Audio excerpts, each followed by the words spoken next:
You know that feeling when your alarm goes off, your body feels like wet cement, and before your feet hit the floor, your brain is already yelling emails, bills, deadlines, family drama, and that one thing you absolutely forgot yesterday? You're not even awake yet, but somehow you're already behind, annoyed, guilty, and considering moving to a cabin with no Wi-Fi and questionable plumbing. Nearly 2,000 years ago, Marcus Aurelius, emperor of Rome, Stoic icon, and supposed master of inner peace, wrote in his meditations about dragging himself into duty while exhausted and overwhelmed by imperial chaos. By the end of this, you'll see why Marcus didn't treat that darkness as weakness, laziness, or some personal moral failure. He used one tiny mental move to turn burnout from a verdict into a signal. And the weirdest part? You can use it before your coffee even finishes brewing.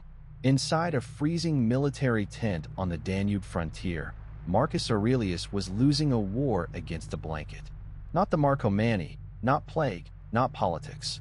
Well, he tugged it over his face while scrolls slid under the tent flap like angry pasta. In Meditations Book V, written during those hard campaigns around 170 to 180 CE, he actually scolds himself for wanting to stay in bed. The Emperor of Rome had the same morning software bug as the rest of us. Outside, the Dawn War Council trumpet would sound at sunrise. 1 hour. That was all he wanted.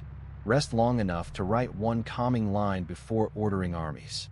Livia blocked the entrance, arms crossed, baby bundled beside her like a judgmental loaf. Marcus, even Rome can survive 1 hour without you personally correcting a goat tax form. That goat, Marcus muttered, may be fiscally significant. Baby blinked once, then spit up on the imperial seal. Rome's accounting department had been reviewed. He made one tiny pile labeled urgent for the goat tax scroll. Then another scroll arrived from Cassius. Rumors near the river, officers arguing, court complaints breeding. Marcus reached for his stylus as if sleep were a treasonous province needing annexation. Livia grabbed the stylus. You're exhausted. I'm disciplined. No, you're using discipline as a fancy hat for panic. That was fair. Marcus' reign had been a nightmare buffet. Invasions along the frontier, the Antonine Plague, betrayals, and endless petitions. In Book 6, he complains about the tedium of court life, which is Philosopher 4. Please stop scheduling meetings inside my soul. The elder shuffled in and placed a wax tablet beside the bed. On it, you could leave life right now. Read, he said. Marcus set his cup on it. Later, the elder tapped his stick. You are not tired because life is too heavy. You are tired because you keep picking up what was never yours. Marcus attacked the night with office supplies. First, he upgraded the goat tax pile into 3 categories: urgent, very urgent, and Rome will explode. Then he read the goat complaint again. 1 goat missing from 1 village, he whispered. But what is a village? What is ownership? What is a goat politically? Baby made a tiny noise that sounded like no. Too late. Marcus opened a full imperial investigation into livestock ethics. This is the ancient version of checking one message before bed and somehow emotionally managing the entire company at 1:12 a.m., wearing 1 sock, whispering, just one more thing. And Marcus had receipts.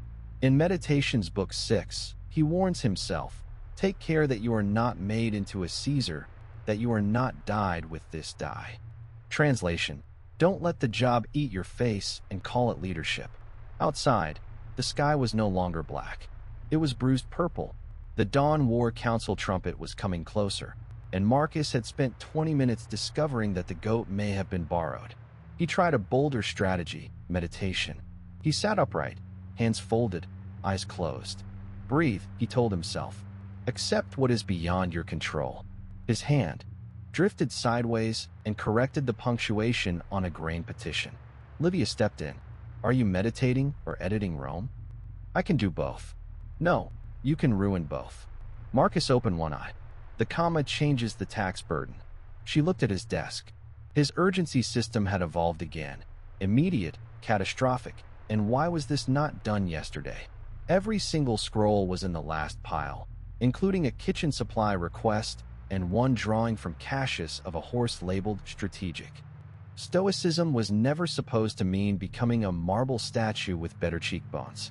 The counterintuitive part is that Stoics practiced noticing impulses, not pretending they didn't exist. Modern psychology calls something similar attention residue. Researcher Sophie Leroy found in 2009 that when you switch tasks, part of your mind stays stuck on the previous task. Marcus wasn't doing 10 duties. He was dragging 10 ghosts. Livia lowered her voice. Marcus, this isn't discipline anymore. This is fear wearing armor. Before he could object, Cassius burst in, carrying rumors like a child carrying soup, enthusiastically, badly, and everywhere. Caesar, soldiers are watching your tent. They say if you look broken at dawn, morale may collapse before the enemy attacks. Marcus froze. Cassius added, also, if you look this tired, Caesar, the barbarians may invade out of pity. Baby blinked at him with the calm brutality of a tiny senator. The reversal hit Marcus harder than any petition. His exhaustion was no longer private. By sunrise, the army needed a commander, not a man being slowly assassinated by paperwork. So he chose the boldest, worst possible plan. Bring everything, Marcus said. Livia went still. Define everything. Every petitioner, every officer, every scribe, every complaint. I will solve Rome before breakfast. The tent became a human inbox. Scrolls flew. Cassius tried to help by shouting, one at a time, while handing Marcus 7 things at once. Baby grabbed a ribbon and briefly became Minister of Chaos. Marcus' piles collapsed together into one huge mountain. Cassius stuck a label on it, everything. The elder appeared at the edge of the disaster, leaning on his stick as if he had been summoned by bad priorities. You built a hill, he said, then buried yourself under it. A cup tipped. The tiny wax tablet slid out from beneath it, bounced off a tack scroll, and landed face up in the avalanche. You could leave life right now. Marcus finally saw the words he had been using as furniture. The elder pointed to the tablet. You are not tired because life is too heavy. You are tired because you keep picking up what was never yours. Then the trumpet sounded. Not the full war council blast yet. The warning note. Sunrise clearing its throat. Marcus looked at the mountain labeled everything, then at the tablet. He read aloud, slowly. You could leave life right now. Let that determine what you do and say and think. The tent went quiet. Even Baby paused mid-blink. Here's the mindbender. Marcus wasn't using death to depress himself. In Meditations Book 2:11, he used it like a brutal calendar app. If this were his last hour, would he spend it investigating a suspicious goat? Rewriting kitchen inventory? Personally absorbing every panic in the empire? No, death didn't make everything meaningless. It made fake urgency look ridiculous. Livia crossed her arms, softer now. So, Marcus picked up his stylus. So I stop asking, can I fix this? I ask, is this mine to do now? Cassius whispered, that sounds illegal for an emperor. The elder nodded. At last, a smaller kingdom. Marcus' micromanaging brain, the same brain that had been torturing him all night, finally became useful. He sorted with surgical intensity. Frontier rumor, mine now. Army morale, mine now. Goat tax form, not mine, not now. Family complaint, not mine before sunrise. Kitchen spoons.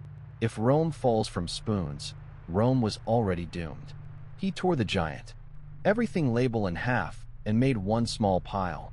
Mine to do now. Baby immediately slapped the old pile. Perfectly timed imperial audit. Cassius stared. Caesar, you just delegated more in 10 breaths than most men do in 10 years. Marcus handed him 3 scrolls. Then begin your terrifying career in middle management. The full dawn trumpet blasted outside. The sun was up. The crowd was gathering. There was no more time. And Marcus did not get the restful hour he wanted. That's the twist. The victory wasn't sleep. The victory was that exhaustion stopped being proof he was weak and became information. Too many burdens were pretending to be duties. Back in the same freezing tent, the scrolls still waited. But Marcus calmly folded the blanket he had been hiding under, picked up one necessary military order, and left the rest on the table for others. Same tent, Same trumpet, different man. He walked into the dawn council tired, not shattered. He gave one clear order, then another. Then he stopped,